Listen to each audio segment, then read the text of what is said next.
Hey, how we doing here? Happy Friday to you. Hope it's been a great week for you. No, here we've had some different weather. I think the beginning of the week was like high of 74, and then it dropped down like 2 days later down to like the 50s or 60s. Big temperature differences. Yeah, heavy winds. I know I took the motorcycle out yesterday to go to my destination. Heavy winds, about halfway there. I wish I wouldn't take the bike because it's basically thrown across the road. Temperature wasn't too bad. Coming home was okay, and this morning's going to be cold, but no wind. I'm looking forward to that. Hey, if you're new here, my name is David. I help those that are 50 and over to help create your own health and wellness freedom plan. You do that through personal growth by working on your body, mind, and spirit, even if you've had little to no success before. So today's topic, this one might kind of touch some chords off a little bit. Do you take your health for granted? That's a question that I really want you to kind of really consider there. And what this may look like for a lot of people is go about living your day. Go about living your life. Don't worry too much about your health. Don't do anything to improve it. Don't do anything to take care of it. You're on medication. It's like, fine, you're on medication. That's all you do. You don't do anything there. Don't worry about it until something happens to it. And then you're in ill health. And then you got to try to recover from all that. Now, there is a better way. Now, is this absolutely a guarantee? Is a better way absolutely guaranteed? No, it's not. But it gives you a much, much better chance than if you don't. And what is that? It's simply to make your health a priority. Yes, I know, groundbreaking stuff there. A lot of people don't do it because seems like they think what they need to do, what they actually need to do are two different things. I think they need to do all this time, take care of all this. They need to stick aside so much time to be able to say, got to exercise, got to eat right, got to do this, don't want to go on a diet. It gets a little convoluted, and it can actually be very simple. You start with the small baby steps, which is what you hear me talk about here all the time. For exercise, you start with walking. Can you walk for at least 10 minutes after each meal? Simple, easy place to start.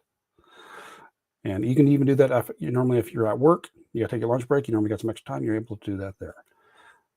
For getting some quiet time, which is part of making sure you work on your mind. And you got to make it a priority, because I've noticed myself, even I neglected this the past couple of days because I've been busy, is normally I meditate in the afternoons, but things have been crazy, so I haven't had to. And in my Facebook group, there's one of the trainings in there is 5 minutes of quiet time challenge, which is where you cumulative 5 minutes throughout the day. Catch is you got to make it priority. You got to choose to do it. You either got to set an alarm or make a note on yourself, which again, I've forgotten about this. I could have done that on the motorcycles as a warm up. I could have sat there and quiet, but I forgot about it. But it's got to be a choice, and you got to make it priorities. You want to eat right? Just slowly start making better choices. Cut out the processed food, eat more whole foods, drink plenty of water. You got the quiet time, reading. I've been neglectful a bit of my reading because there's reading for fun, which is one aspect, which has fully its purpose. But we're talking about reading something that's going to help improve your life. It's going to help to you're going to learn something. You can apply it to your life. That aspect, so something kind of documentary, if you will. And I finished up a book yesterday, and one of the ones I forgot about from Bob Proctor is he mentioned about getting up 15 minutes early a day and read.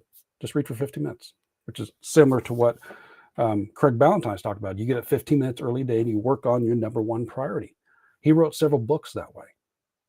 And it's just realizing you can just do little bits here and there. 15 minutes. Mind Pump, one of their training programs, is 15 minutes, and you're training for about 15 minutes a day. The advanced version about 20 minutes a day, but it's broken down.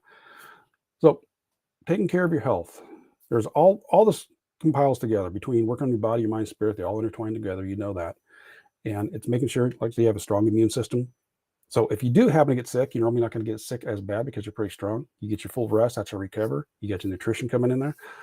You're exercising properly. All this comes about to where if something does happen, your body can handle it better and your mind can handle it better. You've heard about my story with a cancer. I went through week one was a cancer diagnosis or biopsy. We're going for a biopsy, ended up in ICU. My reaction was on, where am I at? ICU. It's like, okay. Following week was a cancer diagnosis, more complications. Third week was an 8-hour surgery and several days in the hospital. But it was like, it's no big deal because I trained myself to work that way and realized I'm okay. And have I taken my health for granted times? Yes, I have. There's times I kind of slacked off little things, and certain things I've taken for granted that others don't. And going through the cancer, and when I slacked off on training, because this is one of the stories you've probably seen the video, where I couldn't train the way I want to, so I did nothing, which affected me a different way. So it gave me another lesson. But bottom line here is, if you're not doing anything to improve your health, getting in a little bit of exercise, which means at least walking a little bit, or at least making some healthy food choices. Doesn't mean you have to throw everything out, but making some healthier food choices. Are you taking some quiet time? Are you learning? If you're not doing any of that to improve yourself and make yourself stronger, then you are taking your health for granted. And you know what the flip side of that is. So let me strongly encourage you to realize, what is it you want to do? What can you do for your life? And start making some choices. In the description, if I link my Facebook group, one of the trainings in there is Health and Wellness Your Way. Look at that and start getting a decision, start making a plan to make your health a priority. All right. Give you some food for thought, something to work on as we head into the weekend. So, and with that, have yourself a great weekend. I'm going to be at a cutting show. So, yeah, have a good time, and I'll catch you on Monday. So take care and balancing to you. Bye-bye.